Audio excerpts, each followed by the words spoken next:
Good morning, everybody. It's Tuesday, Talk Tuesday, here at the Straight Road. The weather is gorgeous. I mean, not typically what I enjoy in March, but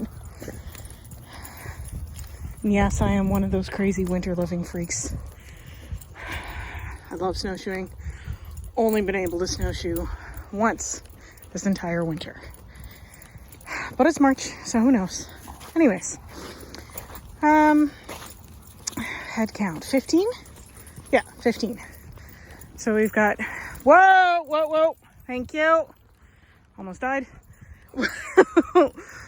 There is nothing that inspires dread quite like hearing the 2-ton projectile that's about to hit your knees.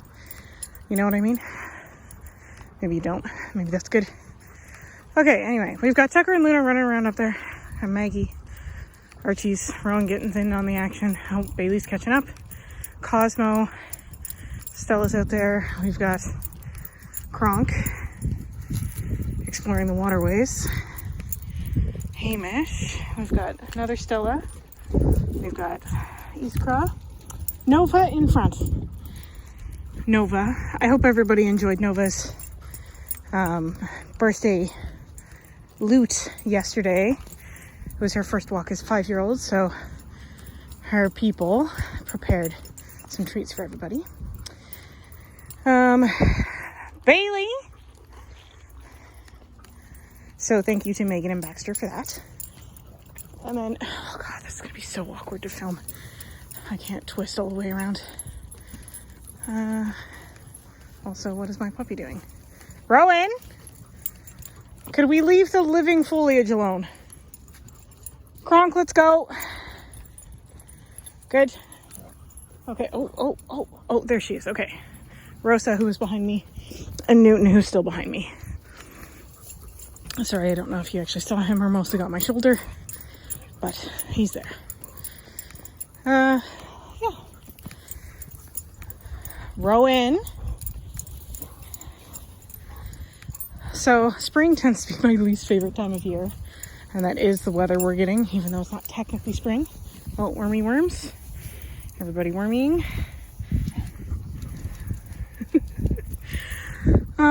Mostly because I hate mud. I hate cleaning the dogs. And I also hate that all of the stuff that people didn't pick up over the winter surfaces. And I basically spent the next couple weeks cleaning up after other people. It's delightful. But the reality is I enjoy walking here. And I don't enjoy walking in poop. So instead of just complaining about it, I spend some time and I pick it up. Kronk, that's enough. Yeah, so I'll be doing that over the next couple days. Because I basically go until I run out of bags. And then I bring a fresh roll the next day. Lord. And while I don't mind the water zoomies, I'm also not a huge fan of mud. Mud is my least favorite season. But we seem to be doing okay. I guess we have the water. Hamish! Stay out of that.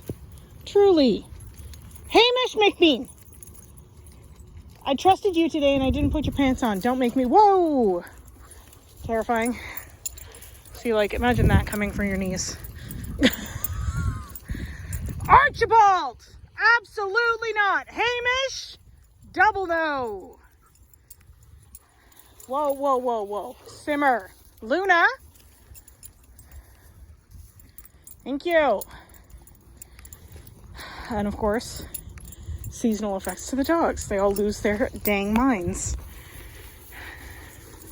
Which I don't mind to a certain extent. However, Stella, you need to stay out from under my feet. Because I am going to step on you. Because you're the size of my foot. Okay. So that's us. That's what we're doing. I wanted to answer a couple of training questions that I've been getting lately. And the first one is if you have a jumpy dog, how to not have them jump up on people. And this is sort of a multi-prong approach. Like, you're gonna need to use a leash and whatever training tool. Like, if you walk your dog on a halty, use the halty. If you walk your dog on a slip leash, use the slip leash, whatever. But the very first step before you even address your dog, oh God, I don't even know where the camera was pointing. Sorry, guys. Very first step before you even address your dog is to address the people. So when you have people visiting, one of the things that you tell them, it's like, listen, I know you want to say hi to my dog. We're doing some training and I need your help to do it. Iskra.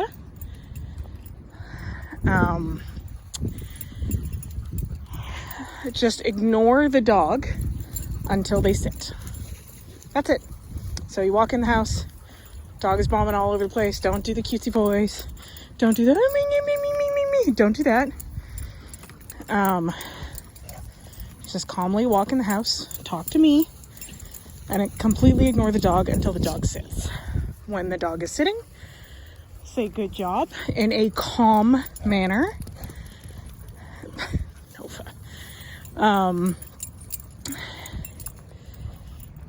And then fuss the dog, so pet the dog, right? But if her bum comes out of that sit, his or her bum, sorry. Oh, child. Come out of that sit. Then you go back to ignoring them until they sit again. And that way you are, like, your dog wants attention. That's what they want. So by you defining the fact that they're not going to get attention unless they are calm and sitting is the fastest way to achieve that. Like, not using food, none of that. Hi, yeah, you're handsome. We're coming. He's such a funny kid. Nova in front. Oh, Archie. Rowan actually got Archie playing with him yesterday, which was pretty impressive because that's typically not a thing that they do. Well, certainly, Archie's not much of a player with anyone except for Stella. Stella, could we not do that while we're on camera? Save it for later. Kids, let's go! Bailey especially. All right. Hi. Yeah, good job. Go, go, go, go. Okay. All right. So now let's focus on your part of this agreement. So at first, each and every time, especially if you're dealing with a puppy, this will either go, sorry, Newton, hold on.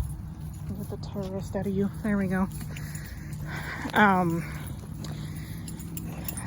Like, depending on the age of the dog, if it's an already developed behavior, I say this all the time. If it's already learned, it's going to take a lot longer to fix than if you nip it in the bud originally. Like, for example, Kronk and Rowan do not jump up on people because starting at 8 weeks old, they were not allowed to jump up on people. And we've just maintained that. Now, should they learn to jump up on people, I would go through this process. Rowan, whatever you're eating, can we not? You don't need the extra fiber, my kid. He's like, you don't know. I could. It could be a thing. Speaking of extra fiber, no, she's right there. Where's my other one? There we go. Okay. I keep a sharper eye on my nommers this time of year. Bailey, that means you. Rowan.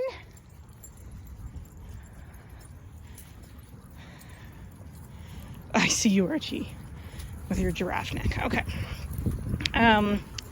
So you're going to take the leash and the training tool, put it on them when you know company is about to come. Have them, like, drag it around a bit. This is a good opportunity. Oh, God. Oh, my knees. Okay. Whew. This is a good opportunity to sit the leash a little before people are coming. Just to make sure that your dog is in a calm state of mind to begin with. And then you can even do more prep work beforehand. Simple things like teaching them that the doorbell means a place command or something like that. Doorbell means go to the kennel. Yeah, I see you, Megs. Come on. Maggie is like, it's time to turn around. Touch. Good, go. Okay, can we figure this out, kids? There we go. Kronk, stop being a jerk. Oh, Stella. I do not want to murder you. Thank you. Oh, Maggie Zoomies. And that's a no, Stella.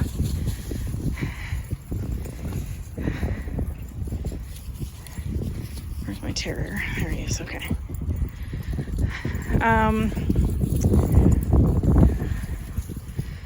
So you can do all that. And then if you're ready, or when you're ready, you bring your dog close to the person. You put them in a sit, and you put the leash, or you let the leash drag on the ground. Like one end is in your hand, but the rest of the leash is just sort of dropped by their shoulder. I would show you on Stella, but she's so teeny that it wouldn't really. Okay, let me get through this and I'll show you on the other side of these puddles. No. Resist, my child. This is impulse control. Nope.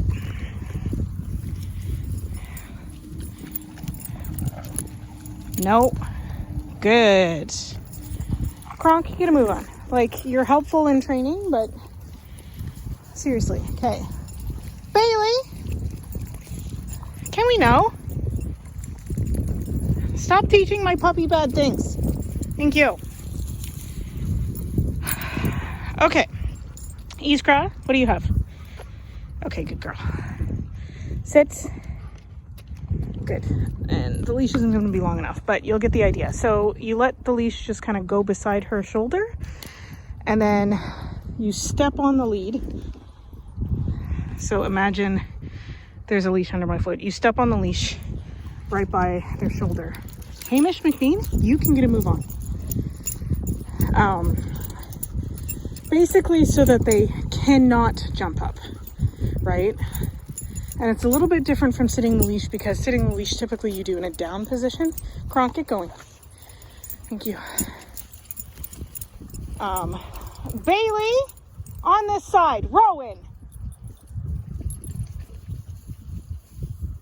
Thank you. And then basically it's a built-in correction, right? Because every time they try to go up, they will get the correction from your training tool of choice. And then if this is a little too much, like they're still bouncing around and things like that, then you do it from a down position. So you basically, you sit the leash but at the door, and then wait until they settle. And the important part here is that there's like no food involved. There's no even really speaking to the dog. Like, you really want them to figure it out themselves. And you're using the leash to do all the talking. Now, another thing to coach your people on is the fact that how to respond if they do jump up. Because some dogs are just jumpier than others. Gross. Sorry, dogs are gross. And in those cases, it's a little more leash work. But also you should tell the people, like, keep ignoring the dog. But every time that they try to jump on you, step into them, right? So when you step into them, they're going to learn that every time they try to jump on a person, that they end up off balance. And that's no fun. And they still don't get pets, right? So it's important not to touch the dog. Yeah, terrorist. Nova in front. Keep going. Thank you. You can also just put a knee up, depending on the dog. I found most effective is just taking that step forward while they're in midair.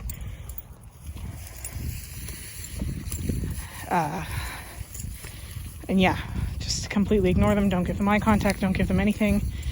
And then when they finally stop that, then that's when you give them a fuss. Nova in front. If you want to join the parade, I can make that happen. Okay, Bailey. These two rotten children. Yeah, I was hoping to get into more than one, but we're already at 15 minutes. Because, I mean, pack walk things. So that's sort of the thing for jumping up, and that works on any size dog. I was just thinking because I've got Stella right here, and she was trying to jump at the dog. Go, good. She was trying to jump at the dogs going in the water. Out! Get it moving. Good. Like that, it's the same training no matter what size the dog is. And if necessary, like if they're being really like not paying attention to your communication, you can add like a pop corrector or whatever in there as well. And a no, like a firm no, just letting them know that it's clearly not what you want. And remember that if you do offer a no, you should also be prepared to offer a good as soon as they stop the behavior, right? So let's say your dog is jumping up, you're trying to do it all silently and they're just not listening. And finally you're like, no, that's enough. And they stop and look at you. Good. Right away. Because giving them information that they're wrong is one thing, but you also need to communicate with them what you'd prefer instead. Okay, so that's my little 10-minute thing on jumping up. So as always, if you guys have any questions about this or any other video, you know what to do. If you have a second to like, comment, and subscribe, it's greatly appreciated. Otherwise, I hope you guys are having as much fun as your dogs are, and we'll talk to you soon. Cheers.